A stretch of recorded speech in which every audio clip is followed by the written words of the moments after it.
The City of Ohio State podcast takes a deep dive into the support services that keep OSU's Columbus campus running 24/7. Hear from industry experts in facilities, construction, real estate, public safety, transportation, and more. The City of Ohio State podcast is brought to you by the Office of Administration and Planning. Go Bucks!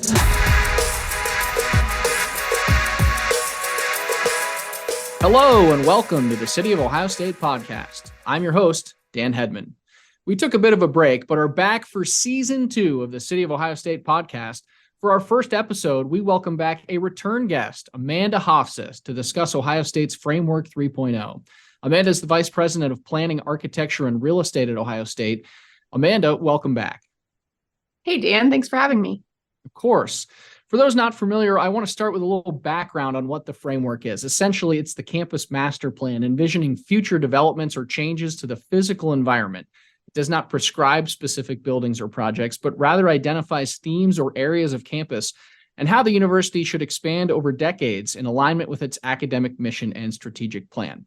So now that we know that, my question for you, Amanda, in 2010, Ohio State rolled out the first framework plan. Then an update known as Framework 2.0 came out in 2017. Can you explain what these initial plans outlined and how much of that work has occurred to date?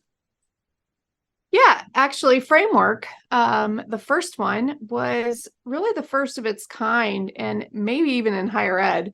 But what we wanted to do was do comprehensive planning, not just a design for campus, physical environment, but also making sure that concept integrated with the needs of the university's goals and strategic programmatic desires, and then also aligned with its financial capabilities. So it really was a very comprehensive look at the future of campus. And so it led the way for all of our future planning initiatives. It identified lots of really cool stuff. It was the first time we had really drawn the idea of a true levee and a relocation of Cannon Drive that led to the creation of 12 new developable acres in the densest part of campus and probably the second densest part of the city of Columbus, just behind downtown. It was a pretty groundbreaking idea, but it also led to things like the concept of the arts district and a more pedestrianized main campus. It also led to the idea around sophomores on campus and how we fit them in and redeveloping the north and the south dorm areas. So it was a pretty big idea, but it also outlined how we might go about financing it, how long those big concepts would take. And it was the first time 15th and High and the Arts District came to light. Then we moved into Framework 2.0, where we tried to paint the details in, right? So we identified what the Arts District might look like, how it might take shape specifically, and also started thinking about the Innovation District and how that might begin to take shape. So you can see it's a true evolution, and that's what framework planning is about. It's about continuing to evolve along with the strategic goals of the university and making sure the physical environment keeps up and meets the needs of the university today, and trying to get ahead and start to work towards tomorrow.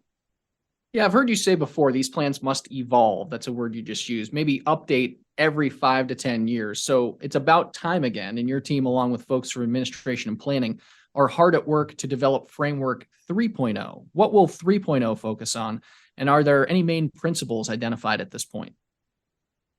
Absolutely, there are. I think, community and connectivity are two of the main initiatives we're working on in this round of framework planning. And by connectivity, we're really focused on looking at the campus east to west. Traditionally, for 150 years now, the university has developed really north to south. And the reason behind that really relates to the fact that we have a river and we have 315 and a railroad that kind of cut north to south through campus. And so it kind of chunks the campus into 3 areas. And this time around, Framework 3.0 really wants to figure out a way to strengthen the east-west connections. So those 3 areas of campus feel more connected, and that they grow and integrate better together. So that's really a big part of what we're looking at. And we're also making sure that we're adding to the campus experience. One thing we've learned through COVID is that the physical experience you have, the in-person experience, is more critical than ever. And it's really important to our, mental health, our physical health and well-being, and the sense of place. And so we want to make sure that experience people are having, and all people, students, faculty, staff, visitors, alumni, patients, that experience is profound for them on campus, because it's that connection to Ohio State that we take with us even after we move on from this place. Yeah, I think that's so cool that the planning vision looks at the experience that a person has. But one thing I want to dig deeper on is that east-west as opposed to north-south. So north-south, you're looking at, 315, the river, those sorts of corridors. East-west, are there particular sections of roadways that you think are ripe for some expansion or some development? Yeah, we've always, imagined what it would be like to have a stronger Woodruff Woody Hayes, corridor. That's a really important corridor through campus, especially through the core north, right? It connects the north dorms to the academic core. And it's also really important, at least, 7 days a year when, when we're hosting football games through Woody Hayes and out to West Campus. But it through the Midwest campus and out to West Campus, the connectivity fades. It's a very short walking distance, but it feels like a long way because there's not a lot of engagement at the street level. So how can we turn that around? How can we make it feel like the short distance that it really is, and have places and spaces along that pathway that engage folks and remind them that they're on campus, make them feel that they continue to be part of the campus experience. Well, especially with all the development that will occur at Carmenton, that innovation district located west of the traditional campus, I feel like kind of expanding those connections will be important. As for Framework 3.0, what action steps have you taken or your team to date, and how much outreach has occurred to solicit input from the campus community? What does that look like? We've done a lot of listening. I mean, I think the first piece of this was really engagement. We had to get smart about campus. We live and work and we care about campus every single day that we show up here. But things start to become anecdotal to you because you just think you know it so well. So it's important every time we do a framework plan and often in between that we stop and really listen to the folks that are living here with us, the students, the faculty, the staff, patients, nurses, all those folks. And so we did a lot of engagement. More than 4,000 people spoke to us and shared their input with us through either surveys or in-person conversations. And we did a lot of data analysis. What is the data showing us? What's the condition of our facilities, the condition of our infrastructure? We even pulled Wi-Fi data to look at the condition of campus. So all of that has been really critical in helping us have a deep understanding of where we are today and what people want from campus in the future. Yeah, I want to pull on that thread a little bit with the Wi-Fi. So using Wi-Fi hotspots, how does that work? And then why is data like that important to planning? Why do those things correlate? So this is new with Framework 3.0. This hasn't been data we've had the ability to access in previous plans. So we're pretty excited about it. What we did was we pulled 1 week of data from Wi-Fi hotspots. And this is really looking at how many pings Wi-Fi hotspots were getting and how long people were on those hotspots. And we ended up with 28 million data points and we mapped it.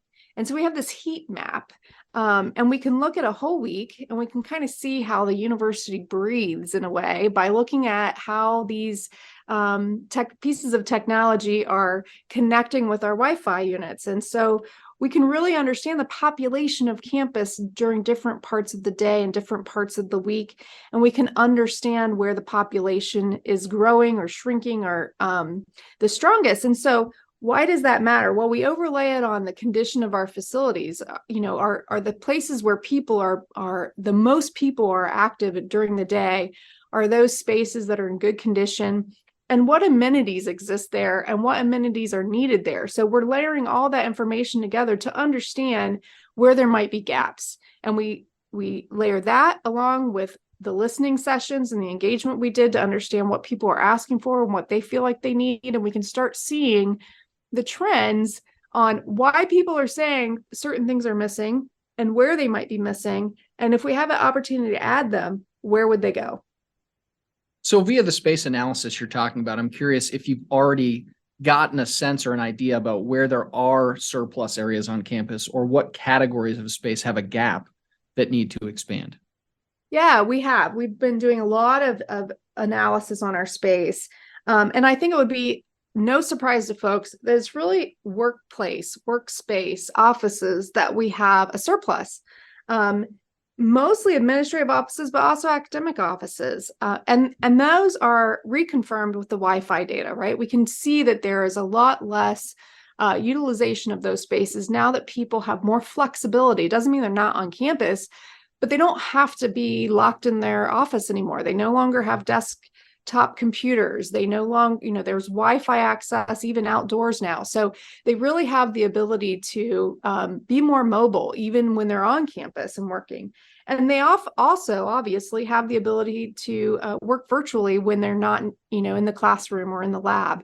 So we've realized that there might be an opportunity to repurpose some of that space or change the way it works to be more hoteling or more flexible, more collaborative, because when they're on campus, they want to be with their colleagues and their students. And they need some quiet space, some quiet time, but it needs to be more flexible. And that might give us the opportunity to repurpose some of the extra space to things we don't have enough of.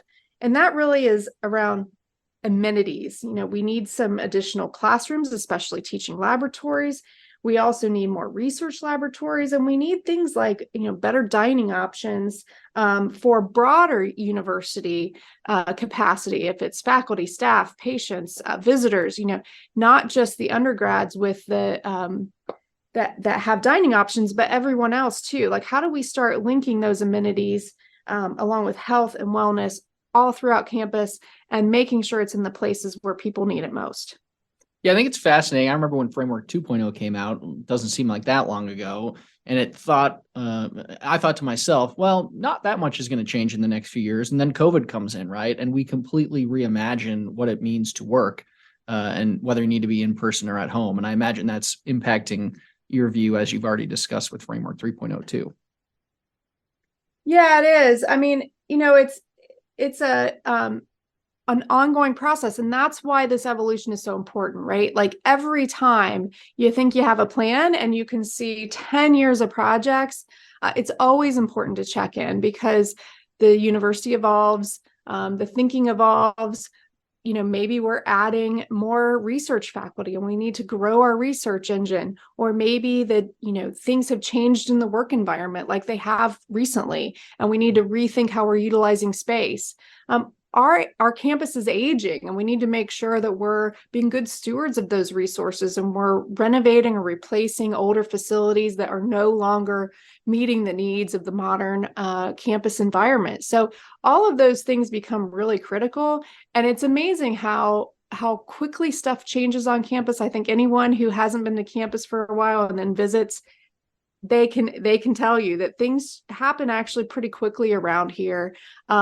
But it's important because we're changing with the times. I mean, there's whole areas of study that didn't exist 20 years ago that now we're spending a lot of time thinking about, if it's big data and data analytics, or even more modern life science research and cancer research. So everything is changing, and we're on the front end of that. And that's what a major research institution is about.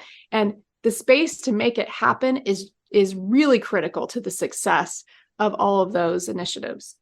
So what's next with Framework 3.0? And by that, I mean, what is the team going to work on, and when will it be final and put into action? Yeah, so over the next 6 months, we're going to be working pretty hard to pull all this information together and start developing scenarios and then narrowing them down to understand what's most critical for the next 5 to 10 years. We need that roadmap for campus so that every time a new opportunity comes forward, we're making good decisions that align with our strategic goals. And we're also moving initiatives forward ourselves that are really critical to the success of campus. So by August, you're going to see a pretty thoughtful plan come out that's had a lot more interactions, a lot of people engaged throughout the community to help us identify the right scenarios and narrow those down over time. And by August, we'll have a pretty significant plan put together to help us steer the path for the next 5 to 10 years. Bonus question for you, and if you can give me an answer in about 30 seconds or so, but a really exciting announcement coming out of the recent Board of Trustees meetings. I know you wear multiple hats, and one of them is as president of Scitec. Can you talk a little bit about how that organization, the nonprofit, is working with the university and looking at the innovation district? Yeah, Scitec was formed about 30 years ago to help kind of develop a research park for campus. And then, even in Framework 1.0, they were helping to redefine what research park meant and to start to develop this notion of an innovation district. And now we're ready to really work together, Scitec and Ohio State, to think about Carmenton and West Campus and the innovation district we're going to develop there. A lot has already initiated. $750 million of investment have already happened out there. How do we take that forward and move that forward together? It's a really exciting time. The Scitec planning that they're doing will dovetail into the work we're doing at Framework 3.0. And by August, that'll be a comprehensive plan. And we'll be able to see how Carmenton really moves forward and moves that piece of the research engine of the university together with the rest of the campus environment to have that comprehensive space that we need. It's good to see those planning synergies. Well, Amanda, we appreciate you taking the time to chat with us today. Always a pleasure.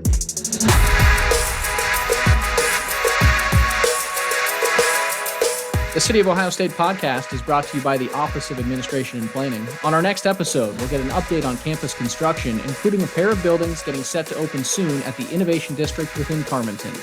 Until next time, be kind and go Bucks.